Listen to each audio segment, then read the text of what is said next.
Hey, welcome to Tales from the Troll Hole. I'm your host, Cecil Beee, and together we're going to dive deep into the internet and find what stories there are to be read, enjoyed, laughed at, cried with, you name it. Thanks for coming along on this journey with me. Now grab your torch and pitchfork. Let's dive into this troll hole.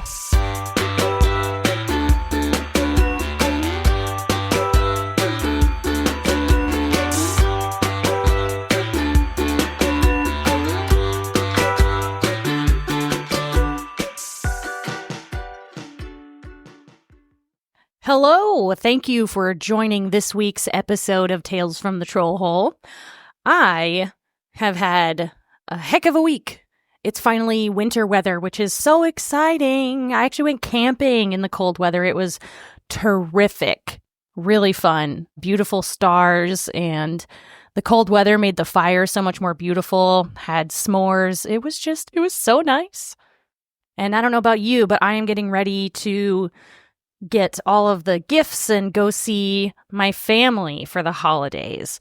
'Tis the season. Whether it's your family or your chosen family, biological family or chosen family, whichever it is. Oh, my dogs are talking. Also, while I'm talking about it, I watched some really good movies recently. I saw The Shawshank Redemption. Turns out, pretty good movie. I heard it was, and just didn't watch it until now. And turns out, everybody knows what they're talking about. Wild. Also, Casino. Great movie. Turns out, really good. Go figure. What are the odds, you might say? All right, so this week we are talking all about family holiday traditions and what they are for you. And I do apologize for any dog noises you may hear in the background of this episode. It is apparently playtime right now, so enjoy. Our first holiday story comes from Junkie Culture on Reddit. While I was growing up, my dad and I would hide a potato wedge somewhere on the Christmas tree every year to see how long it would take for my mother to notice. Our record was like 9 days. Also, this isn't really a tradition, but my mother has these wooden letters that spell out Santa, and she puts them out on display during the Christmas season, and I have been rearranging them to say Satan for as long as I can remember. She gets pissed off and changes them back whenever she notices, but I just keep doing it. Edit. When I still believed in Santa Claus, my dad told me that the whole Santa likes cookies and milk thing was bullshit and that what he really wanted to be left out for him was margaritas and popcorn. So it was tradition in our house to leave margaritas and popcorn for Santa. Apparently, Santa and my dad are into the same shit. Wow, I am a big fan of this person's holiday traditions because they all involve pranks. That is so funny. The potato, I can understand that being funny because it's going to take a while for a potato to actually go bad and it's not going to like stink and get all nasty. And the Santa Claus, terrific, really wonderful. I think Krampus would approve of what you're doing. I think Christmas pranks are some of the best ones because it's all in great fun and also you're going to get a present. You know, so it's like the best time to do a prank because everyone's so full of joy and mysticalness and wonder. Perhaps I'm being idealistic. Perhaps I just like an excuse to pull a prank. Perhaps. But you can't prove it, so good luck with that in court. The next story comes from username MidshipMen89. Our family tradition has to be an orange smashing contest at Christmas Eve dinner. Not the chocolate oranges like normal people, but real oranges. Everyone at the table gets one and gets one hit to do as much damage as they can. My grandma is the judge, and the winner gets to open their present first the next morning. That is so cool. What a fun... man, that's so great. Because I wonder if there's rules about what tools you're allowed to use. Do you just use your hands? Can you use some sort of implement? If so, would it have to be a Christmas-themed implement? Like, what if someone showed up with a Christmas-themed mallet? I think, or a meat tenderizer? Or what if you put it through an egg slicer? Or like one of those, as seen on TV, vegetable chopper things with the grate? The slap chop. Ooh, slap chop. This is getting too efficient. I bet you it's just hands. You just gotta bare paw it, But I do have to say, the least favorite part of oranges for me is when you're peeling it and then you get the orange oil on your fingernails and then it makes your fingernails all translucent and kind of soft because of all the acid. Dislike that very much. I will slice them in half and then I will eat them with a spoon. If I eat oranges at all. I really just don't like oranges, but I have enough anger towards them where I'd smash one for this Christmas competition of sorts. Also, side note, those chocolate oranges are fucking dope. Whoever invented those deserves the best handshake from the person of their choice all throughout time. I think that would be a good prize for the person who invented those because they are so good. The milk chocolate ones are good. Dark chocolate ones are elite. My brother would agree with me. And I will know if he listens to this podcast because he will have to tell me that he heard me appreciate his chocolate oranges. Ball's in your court, Dr. Beck. The next tradition story comes from user named Snuggle Fiend. That's cute. That's a cute one. We have a present wrapping competition most years where we select one gift and try to wrap it extra fancy.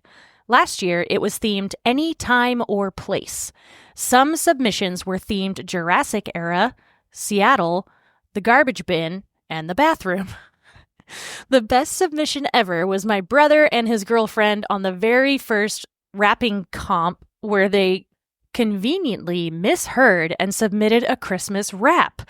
They wrote and recorded a Christmas rap about the family, and it even had backing music. Holy smokes. That is adorable. Can you imagine the cringe level, though? You get to the party and you see that you've completely misunderstood, and of all things, a rap? Oh boy, how charming, though. That's so fun. And I absolutely love the idea of a themed wrapping competition. The gift wrapping one. You see, now I see it, yes, that would be confusing. Absolutely confusing. Those people did nothing wrong. But imagine the themes that you could come up with. I mean, what an incredible idea. The next tradition story comes from user Free Will. Narnia. My mom and dad turned their bedroom into Narnia. You open their door to be met with fur coats and a load of fake snow chucked at you by one of my cousins. An overworked smoke machine has filled the room with its magical mist, so the only thing you see is a half-size street lamp glowing in the corner. As the smoke clears, you see Mr. Tumnus, my dad, who greets you with some recorded flute music. After this, the White Witch, my mom, invites you onto her sleigh, their bed, and offers you some Turkish delight. That's when things get really weird. When all of the siblings are on the bed, the sleigh ride begins. They've set up a projector, which shows a first-person view of a mountain ride, while they and my cousins, who are dressed as animals, run up and down the sides of the bed, throwing fake snow at you and holding bits of tree to make it look, in my mother's words, more realistic. Then we all get drunk and open our presents. I should point out that this tradition is only 3 years old, and it's got more elaborate every year. I should also point out that the youngest of the children in my family is 25. Also, we have Christmas on the 27th, so everyone can go to their partner's families on the 25th. That is commitment to the bit. That is absolutely amazing. And also, I love that you're all adults. In my head, I was picturing this as you guys were kids, and it was still funny, but now that you're adults, it is even fucking funnier. That is so cool. I always forget that Chronicles of Narnia is kind of super mega about Christmas. I just forget. I just get so caught up in all of the Mr. Tumnus and wardrobes. I forget that Santa's involved at all. Also, I've had Turkish Delight, and it is pretty good, but it's not like sell out your siblings to a witch good. So, what the fuck, kid? The next story we have is from username Tigress1427. My uncle received a pre-packaged and extremely unappetizing fruitcake as a Christmas present when he was about 17. As a joke, he wrapped it up and gave it to my grandmother, his mother, on Christmas Day. The next year, my uncle opened his final Christmas present from my grandmother. It was the fruitcake, still uneaten and still unwrapped. A legacy began. Every Christmas, the current bearer of the fruitcake gave it to the other in increasingly ludicrous ways. One year, my grandmother asked my uncle to pour the orange juice on Christmas morning. Inside the carton was the fruitcake. Another year, an anonymous gift of gourmet Jell-O arrived at my uncle's door. Suspended within was the fruitcake. The next year, my uncle baked the fruitcake into a loaf of bread. While my grandmother was cutting into the bread, she cut the end off of the fruitcake. She nailed it back on with a roofing nail. Often, third parties are coerced into assisting with the delivery. When my mother married my father, her initiation process as the new daughter-in-law was to present my grandmother on Christmas with the fruitcake. My grandmother retired from the school board one Christmas, and her confused supervisor's parting gift to her was the fruitcake. The fruitcake arrives in decorative wreaths. It is found in a daughter's dollhouse. It is lowered from the ceiling with twine during Christmas dinner. The fruitcake is 36 years old this Christmas. We have yet to unwrap it. Wow. That is so incredible. You just have to keep outdoing yourself, though. I can't imagine how cool it is, though, to be going about your day at some point during the year and suddenly the perfect idea hits you for what to do with that fruitcake. I mean, having it slowly suspend from the ceiling during dinner is fucking hilarious. I'm just picturing like the Mission Impossible music, like it's dangling there, spinning gently. I mean, what a creative idea. Just keep regifting something ridiculous. These are all great ideas. Maybe I can take a tradition from here and start a new one with my family. I didn't think about that when I started recording this, but now I think this is a great idea to take an idea from this and start a new tradition. The next tradition story comes from Nomad Bishop. Decorating the Christmas tree at Dad's house while listening to death metal. I totally get that one, because not everybody is into Christmas music or non-religious holiday music. Not everybody's into that. Sometimes you just want to listen to your jam, and sometimes that jam is death metal. And that's totally fine. And also, I bet you there's death metal Christmas music. There has to be. And black metal, and Viking metal, and all kinds of crabcore nonsense. Not that it's nonsense if you like it. I just find it to be nonsense. And that's also fine. But there's got to be Christmas versions of all those, and now I'm kind of interested in hearing them. It's kind of like how Dwight in The Office is all about Trans-Siberian Orchestra, which obviously is not death metal, I understand that. I get it. But it's a prime example of how there's so many different ways to enjoy holiday music, and I think the breakfast rule applies here. So anything that you eat after you wake up is breakfast. It does not have to be breakfast food.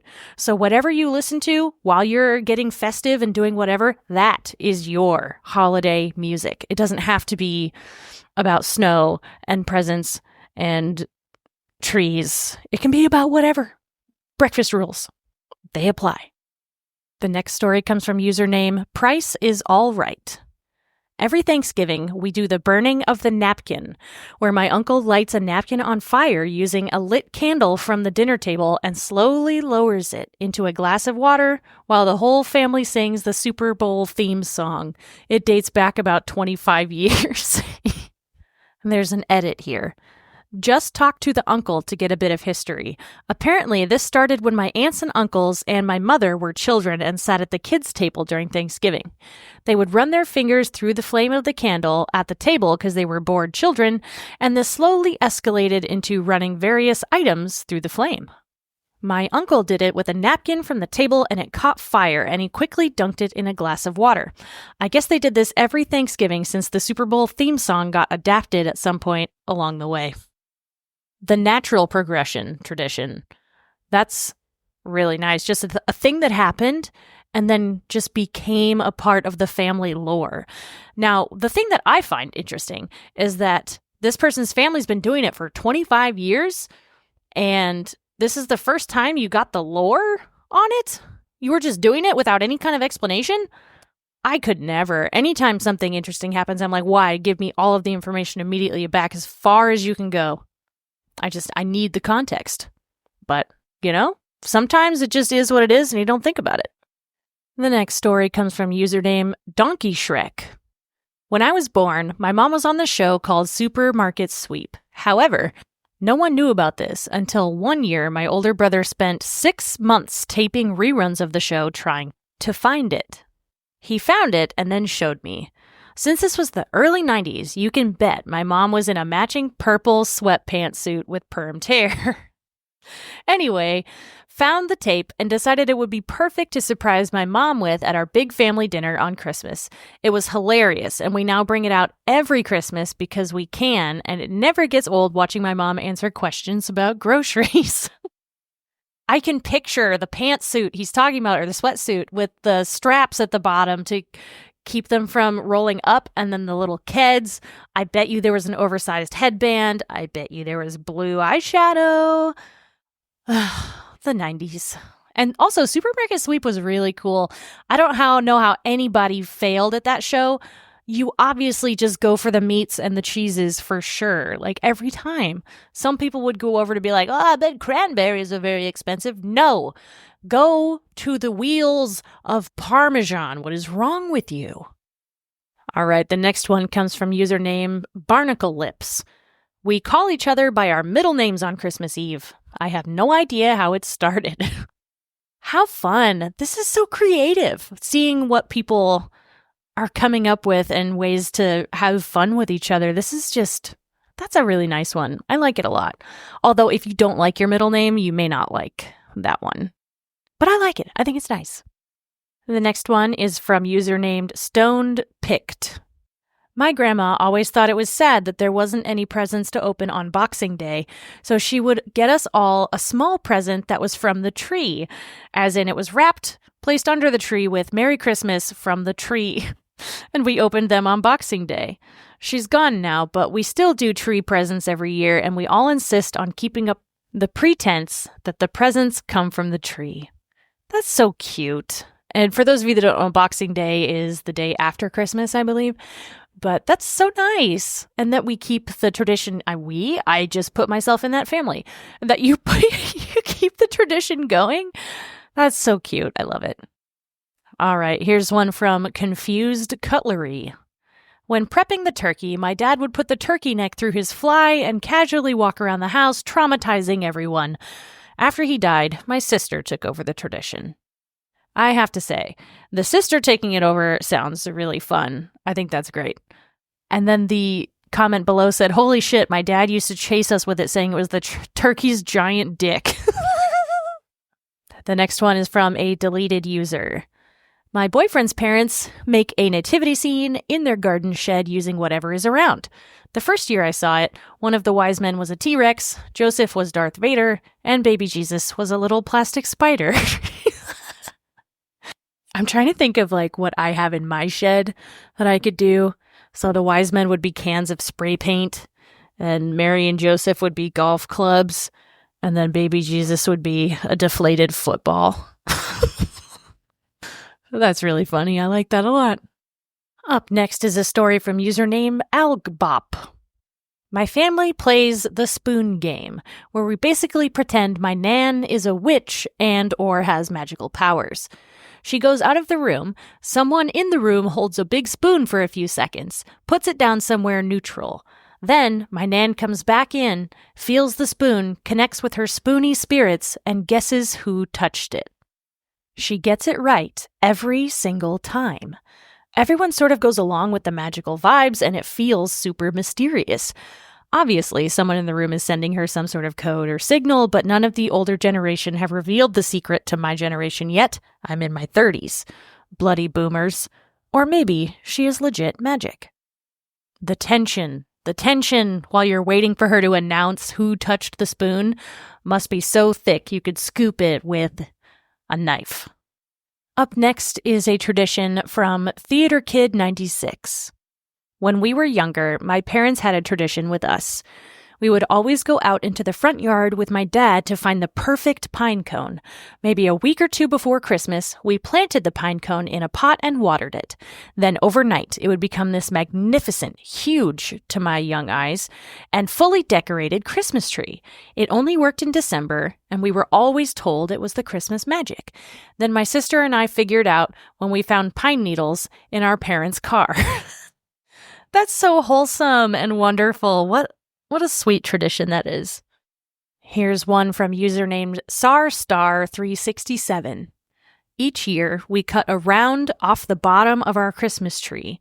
We label it with the year. Over time, it makes a sweet display/reminder of years past.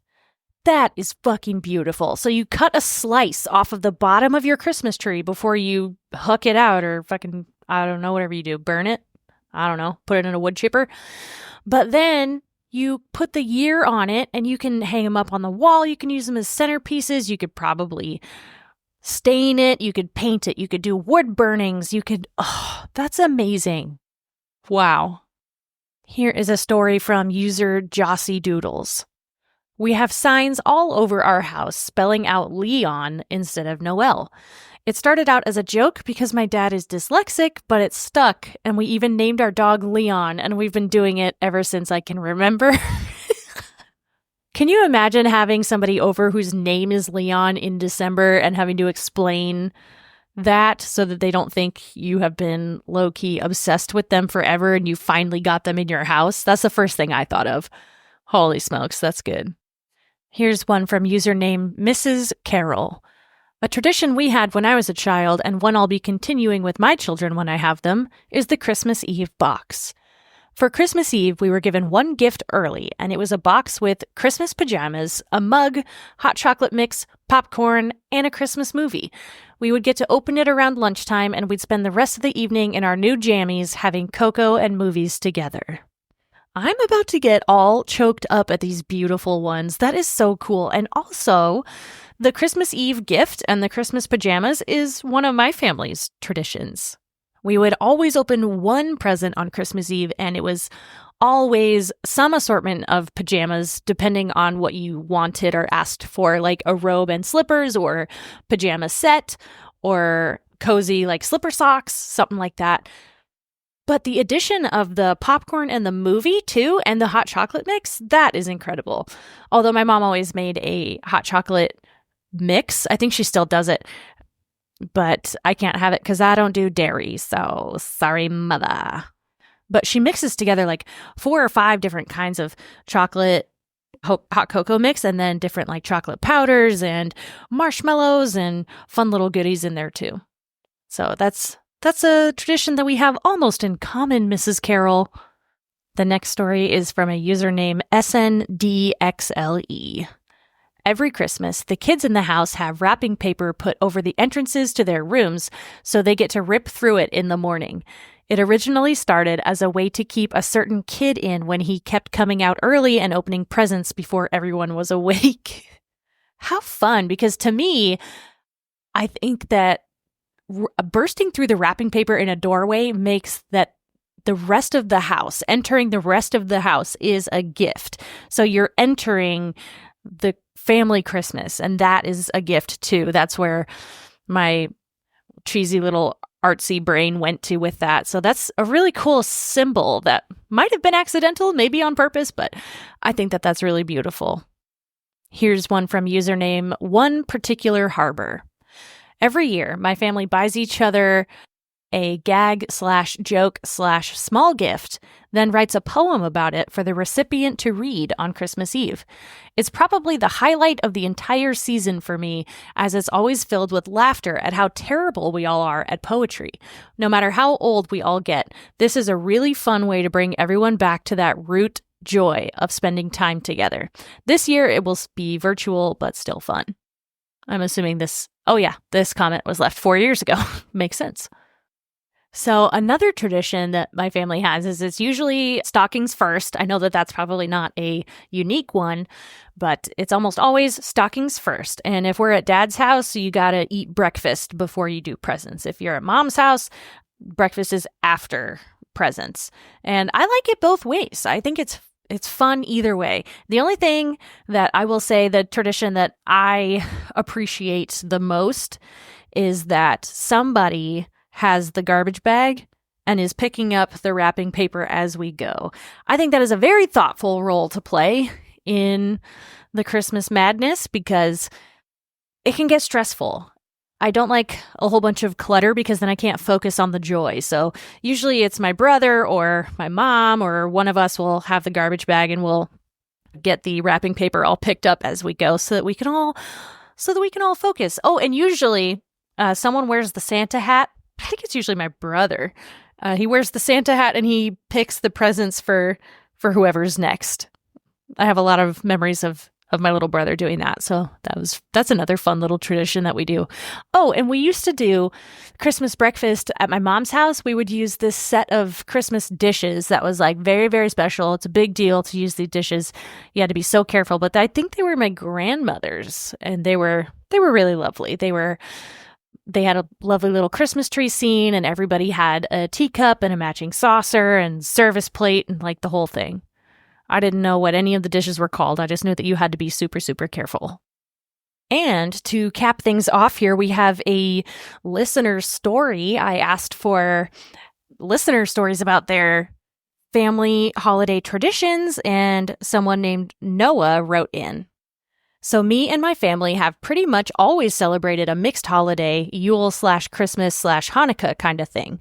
One of the first years we did a proper candle lighting, I was probably in about second grade.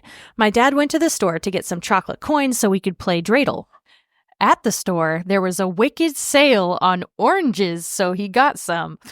We cut one up and ate it after the candles were lit. He showed us a cool trick where you spray the oil from the peel at the candle and it makes a huge flame burst. Now, every single year, without fail, we eat oranges at Hanukkah and do the oil flame burst trick for our guests. You know, I love that A, that we have a second oranges story, and B, that it was just because there was oranges on sale. It's a wicked sale. It really does just go to show you that even a tiny, tiny little action taken on a whim can inspire a really fun holiday tradition for years to come, possibly decades. Nobody knows. Nobody sees the future. Nobody. Except for a wizard. And maybe the grandma who does the spoon trick. Maybe her. But thank you so much, Noah, for sending that story in. That is really cool. I love that story a lot. Thank you. Well, there you have it, friends. Here is this week's episode. I hope you had a great time, and I really hope that you found some good holiday traditions to take home to your family and friends, because there were some real good gems in here. There were some funny ones, some real heartfelt ones, some artistic ones, really a lot of special stories. So have a wonderful, terrific holiday season full of joy, and watch out for wicked sales on oranges. They might just change your life. We'll see you next week. Thank you.